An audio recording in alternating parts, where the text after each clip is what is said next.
ఉండాలయ్యా దయ్యుంచయ్యా దేవా నీ అండా దండ ఉండాలయ్యా చూపి వినాయకులు అన్నా. పాటలు పాడకుండా కూర్చుంటాను. అన్నా పోయిన సంవత్సరం తయారు చేసిన వినాయకులు అన్ని అమ్ముడు పోయినాయి. ఈ యొక్క వినాయకుడు తప్ప దేని ఖర్చు కంటే నీ ఖర్చు నాకు ఎక్కువ అవుతుందిరా.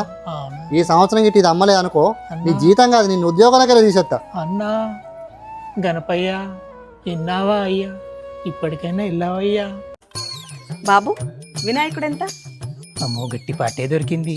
మొగోళ్ళు ఎవరూ రాలేదు, ఆడామె ఒక్కతే వచ్చింది. అట్టిగానే బోల్తా కొట్టియచ్చు. అన్న ఎంతో కొంత కమ్మన్నాడు, నేను 50,000 కమ్మి చూపిస్తా. ఏ బాబు ఏంటి ఏం చెప్పట్లేదు? ఎంత? అమ్మ ఏంటమ్మా 50,000 అమ్మా? ఏంటిది 50,000?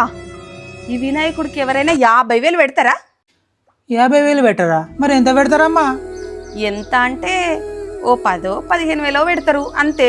ఏందమ్మా 10-15? 10-15 కాకుంటే 50,000 పెడతారా? ఎవరినైనా అడగాలా? హలో ఎక్స్క్యూజ్ మీ సిస్టర్, ఒకసారి వస్తారా? చెప్పండి. ఈ విగ్రహానికంట ఎంత పెట్టచ్చు సిస్టర్? 10 నుండి 15,000 పెట్టచ్చు. Thank you sister. ఓకే వెళ్ళండి. ఒక్కరు చెప్తే నువ్వు నమ్మవు అని. హలో ఒకసారి వస్తారా సిస్టర్? ఒకసారి వస్తారా సిస్టర్? వస్తున్నా సిస్టర్. ఏం లేదు సిస్టర్, విగ్రహం కొందామని వచ్చిన, ఎంత పెట్టాలో అర్థం కావట్లేదు, మీరు ఏమైనా చెప్తారేమో అని. 10,000 పెడితే సరిపోతుంది.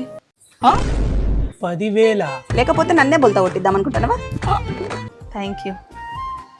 ఈసారి ఎవరినైనా అడుగుతా, వాళ్ళు ఎంత చెప్తే అంతే ఇస్తా, రూపాయి మాత్రం ఎక్కువ ఇవ్వ. సిస్టర్ ఒకసారి రారా. ఓకే వస్తాను. అంటే విగ్రహం తీసుకుందాం అనుకుంటున్నా, ఎంత పెట్టచ్చు అని.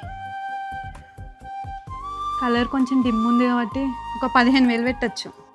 డిమ్మా? అందుకే లాస్ట్ ఇయర్ నుంచి అమ్ముడు పోవట్లేదు, ఇప్పటి నుంచి డార్క్ కలర్లో వేయాలి. Thank you sister. ఓకే సరే అమ్మా, ఎంతో కొంత ఇచ్చి తీసుకుపోండి. ఏ సిరి స్వాతి రండి. 5,000 ఇచ్చి. 5,000 ఎందుకే? ఓ నీకు తెలియదు కదా అని. సిరి సిరి ఏం ఆలోచిస్తానువే? ఏం లేదే, ఈసారి వినాయకుని పెడదామని అనుకుంటున్నా తేజ. వినాయకుడిని పెట్టడమేనా? ఎంత ఖర్చు వస్తుందో తెలుసా ఆమె నీకు? ఎంత అవుతుంది? ఒక్క విగ్రహానికే 50,000 కావాలి. అమ్మో 50,000? సరేనే 50,000 కాదు 15,000లా నేను మీకు ఇప్పిస్తా, పెట్టుకుందామా? 15,000కి పెట్టిస్తావా? నువ్వు 15,000కి పెట్టి నీకు 5,000 ఇస్తా. పందెం కడదామా? 5,000 ఇస్తావా? పక్కా ఇస్తా. చూడు 15,000కి వస్తుంది, కానీ నేను చెప్పినట్టు చేయాలి, ఓకేనా? సరే. నీకేం తెలియకుండా భలే చేసినవే. వీళ్ళు లంగ దోస్తా నాకు తెలియదా అని అందుకే చెప్పినట్లా.